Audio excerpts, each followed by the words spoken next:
I think this panel is wrapping up for the day. It's been a great panel. Sorry for those who had questions and we didn't get to them. So thank you for sharing your insights on small business capital raising.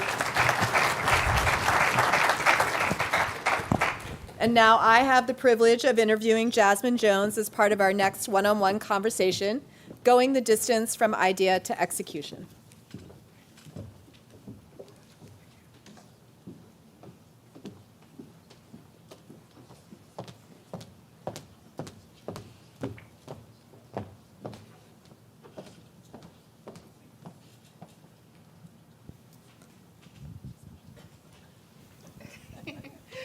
Jasmine, it's great to see you again. Thanks for being here. Thank you for having me. We talk about early stage founders frequently, and I got to watch the documentary featuring you and other founders, and I recall that in some ways you started your journey really early on, like maybe about 9 years old. So if you could introduce yourself to the audience and share a little bit about your entrepreneurial journey. Yes. Hi, everyone. My name is Jasmine Jones. I'm the founder and CEO of Myya. I did start this business when I was 9 years old because we offer for breast cancer survivors completely customizable and fully insurance billable breast prosthetics with a state-of-the-art fit experience, both in person and online. And I was inspired to create this after watching my grandmother, when I was 9 years old, walk into a medical supply store. And I remember she was shopping for bras, but to get to these bras, she had to walk by aisles of bedpans, adult diapers, laxatives, and in the back corner, they had a curtain, and that's where she was supposed to go in and try on her post-mastectomy bras after her breast cancer diagnosis. And I recognized in that moment that that's where a lot of survivors were going, and I knew that someone had to do something about that. It felt very weird that my sister, my mom were shopping in department stores, but my grandmother, just because she was living with this diagnosis, this cancer that had impacted her life, that she was now subjugated to this back corner. And fast forward, many years later, I was crowned Miss District of Columbia, USA. And my makeup artist was diagnosed with breast cancer. And she asked if I could join her at a breast cancer 5K. And I said, sure, absolutely. I'll wear crown and sash. And when I walked there, the first person I met was a breast surgeon in Washington, D.C. And we start walking and talking, and she tells me about how her patients 20 years later, was still shopping inside of medical supply stores for post-mastectomy bras and prosthesis. And in that moment, it was just very full circle. I'd had a background in real estate development and luxury retail, and I told her, I said, well, if it were my business, I'd make it a lingerie store, and it'd be absolutely beautiful and pink and lace on the walls, and we would have the customer service experience that I learned from Nordstrom. And, we'd have these diverse suppliers and we would source these beautiful things from all over the world. And at the end of the walk, I said, well, good luck with that business. Because I kind of gave her a playbook. I said, well, good luck with that. I hope, you do a great job with your patients. And she said, whoa. Can we maybe talk again and maybe start something together? So very long story short, that's what we did. Right outside of Washington, D.C., we had a brick and mortar store, Cherry Blossom Intimates. It's a fully accredited medical facility, but it looked like and felt like a lingerie boutique. Pink lace, but a fully accredited medical facility so that we could help breast cancer survivors and those who had not been diagnosed to shop in the same place and both have dignity. And then the pandemic happened. And we had to figure out what would we do if we could never see a breast cancer survivor in person again. And I don't know if you guys remember this, but we were like wiping down our groceries and scared to open the doors. And our survivors were still facing the same need. So I created a telehealth portal where we could fit these survivors from the comfort of home. They could still receive their same post-mastectomy bras and breast forms, and we would deliver it to them. And I joked that it was the Warby Parker of Boobs. But we really did sort of take their model and make it better for breast cancer survivors and implement it that way. During the pandemic, I went through the Techstars Accelerator program. Fortunately, because of the pandemic, I was accepted into Kansas cities, and I was able to take it remotely, so I did it virtually. And within 30 days of leaving Techstars, I'd closed $1 million in venture capital.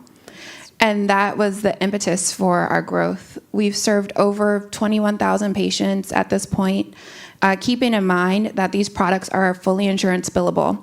And we accept most major health insurance plans, including Medicare, Medicaid, and then most of the major private insurance providers. I've raised a little over $2.25 million. Forbes Under 30 list maker, Washington Business Journal Under 40 list maker, a whole bunch of awards and stuff. A U.S. Chamber of Commerce Top 100 Business for Digital Innovation. So we've had a lot of accolades. But I guess we'll get to this soon, as how funding has come to us in a lot of different ways. Yeah. So we can talk about that. Great. Well, I want to say, I mean, what a phenomenal story that you have, and sort of the necessity as the grandmother of innovation, so to speak. So you found you had to shift your business, hone your business model. You found a lot of resources as circumstances changed and challenges. So over the past year, we've talked to a lot of entrepreneurial support organizations. You've worked with quite a number of them. You've had funding from investors as well that have brought more to the table than just the check they wrote. So maybe share a little bit with the audience about how entrepreneurial support organizations and early stage investors fit into your company's life cycle. And can you give some insight into the support these players played along your journey? Oh, yes. I'm probably the biggest champion of these ESOs, mainly because I walked into my business knowing I had a vision and I had a dream, but I didn't know what a pitch deck was. I happened to run into a venture capitalist at a lunch, and she said, well, what do you do? And I told her, and she said, well, can you send me your deck? And I had to Google what a deck was. But I sent it to her, and I closed it, right? But I didn't know. And so many business owners have a great idea. They have a great mission, a great vision. They have customers. I studied business in college, but we didn't really get that deep. We didn't get to, is this an accessible option for you? And I think maybe partly it was the times, it didn't really exist in a amplified way. It wasn't hot or sexy, like someone said earlier, but now it is. So I think that messaging is really important. But these accelerators have really guided me in my business. I locked in during Techstars. It's a 13-week program. I ordered the groceries to my house. I made casseroles. So I didn't take any time to go out and eat, literally. I just sat and I focused on my business for 13 weeks. And I think that's the reason we were successful.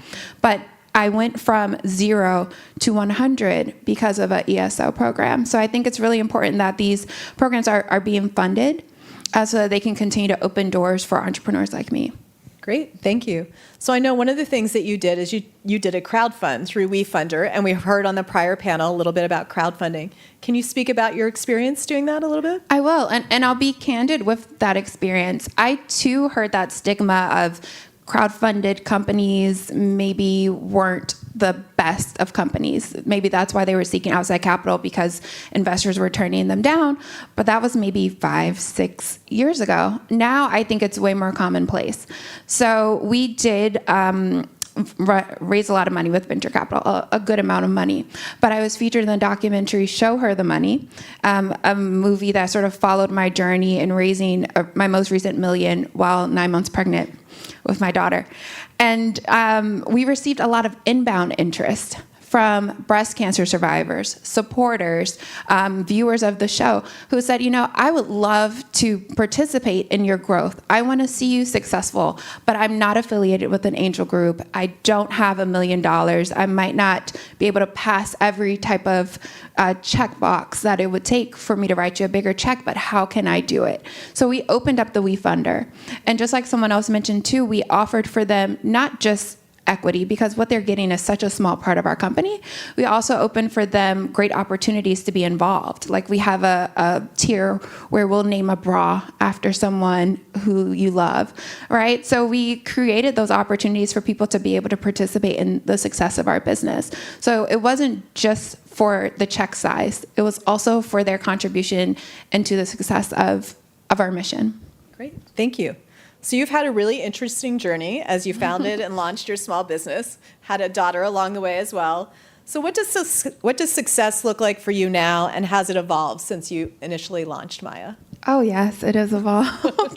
People used to say, what do you do for fun? And I would tell them all kinds of amazing things. Now I'm like, I like to sleep. Success has definitely evolved. For us, it was at first raise $1 million. make $1 million, but now I want to serve 1 million breast cancer survivors. So that is my goal. And then we hit those other financial benchmarks along the way. Great, thanks.